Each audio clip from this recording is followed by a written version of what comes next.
this episode, we're going to make Git feel less like a haunted house and more like a filing system with rules, because most Git errors are confusing only until you understand what Git is trying to protect. Git is not just a place where code lives. It is a timeline of changes, and that timeline matters because teams rely on it to understand who changed what and why. When Git throws an error, it is usually blocking you from doing something that would make the timeline inconsistent, ambiguous, or unsafe. Merge conflicts are the most famous example, but they are not the only situation where Git forces you to slow down and be explicit. The key beginner skill is to troubleshoot Git problems without panicking and without trying destructive shortcuts that rewrite history in ways you do not understand. If you can learn to read Git's complaints as guardrails rather than insults, you can resolve errors confidently while keeping the project's history reliable for everyone else. Before we continue, a quick note. This audio course is a companion to our course companion books. The first book is about the exam and provides detailed information on how to pass it best. The second book is a Kindle-only ebook that contains 1,000 flashcards that can be used on your mobile device or Kindle. Check them both out at cyber.author.me in the Bare Metal Study Guide series. Start with a simple model of what Git tracks, because that model explains most errors. Git stores commits, and each commit is like a snapshot of the project plus a pointer to its parent commit, creating a chain.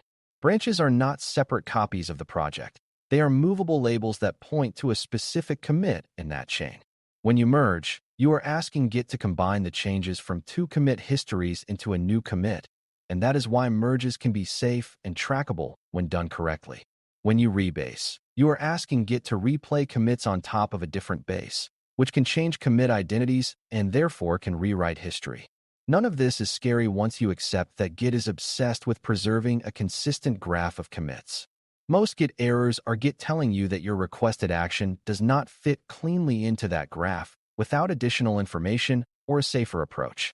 Before you touch a conflict, you want to know what state you are in, because Git errors often happen when you do not realize what operation is currently in progress. Git can be in the middle of a merge, in the middle of a rebase, or holding changes in your working directory that are not committed. If you try to switch branches or pull new changes while your working directory has uncommitted edits, Git may block you because switching would overwrite or mix those edits. That is not Git being annoying. It is Git refusing to destroy work silently.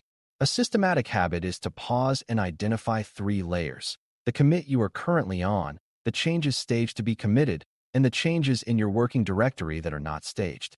Many errors become obvious once you realize which layer the changes are sitting in.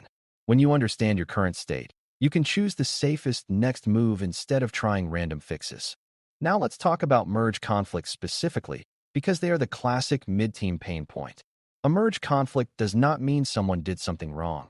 It means Git could not automatically decide how to combine 2 sets of edits that touch the same part of a file.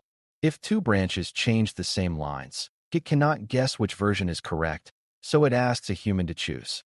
The first mistake beginners make is to treat conflict markers as a special kind of code they should keep, when in reality those markers are temporary notes that must be removed before you can finish the merge.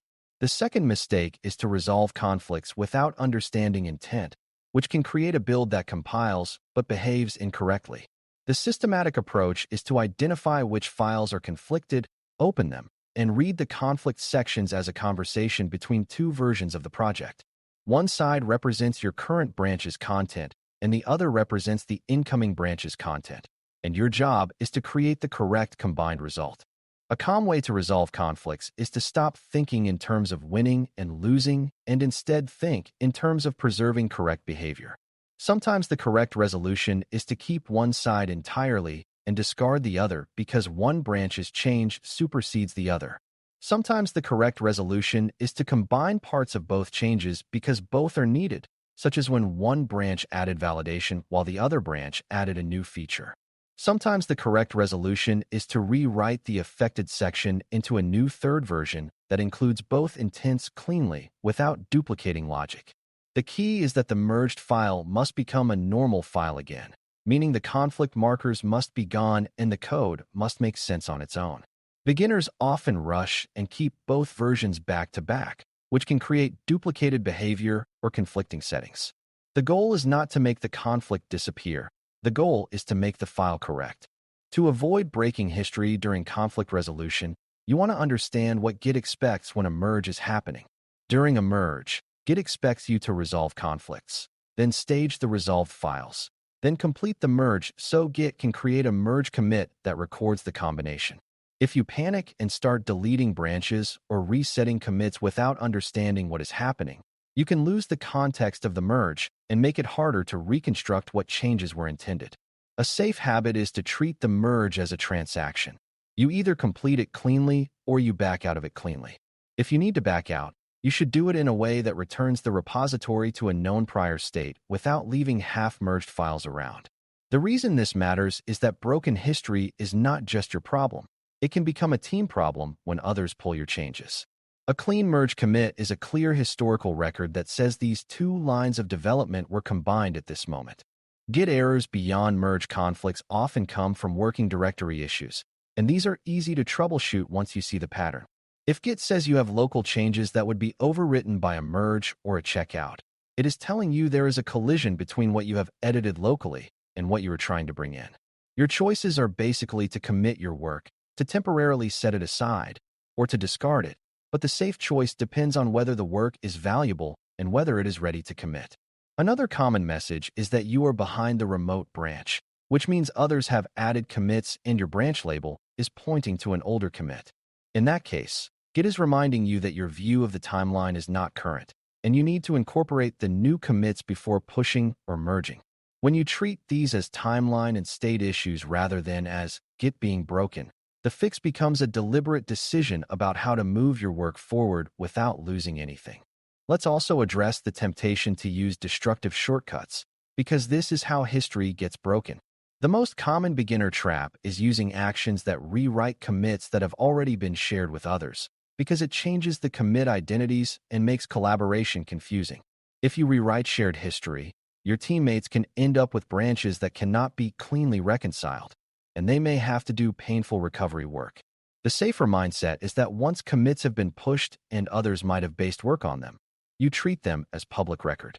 You can still fix mistakes, but you do it by adding new commits that correct the issue rather than by pretending the earlier commits never happened.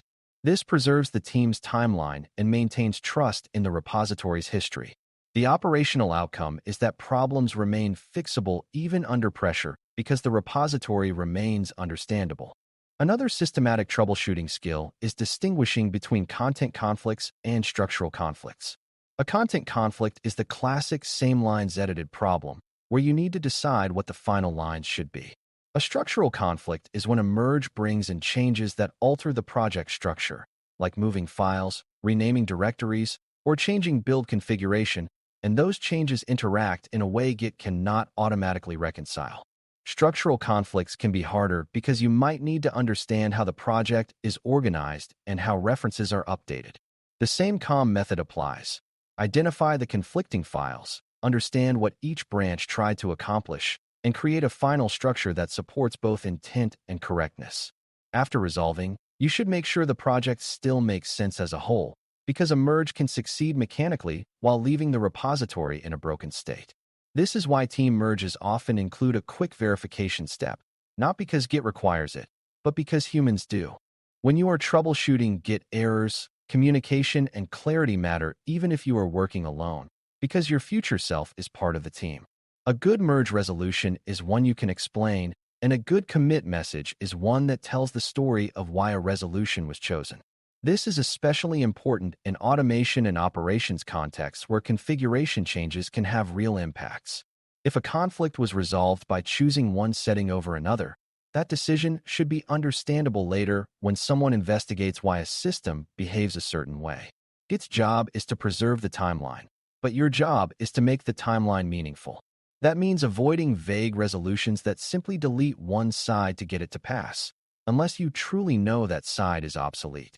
Clarity reduces repeat conflicts because it helps others see what happened and align their future changes accordingly. A final point that keeps history safe is to always separate fixing the repository state from fixing the project logic. Resolving conflicts and completing a merge is about making Git happy and restoring a consistent commit graph.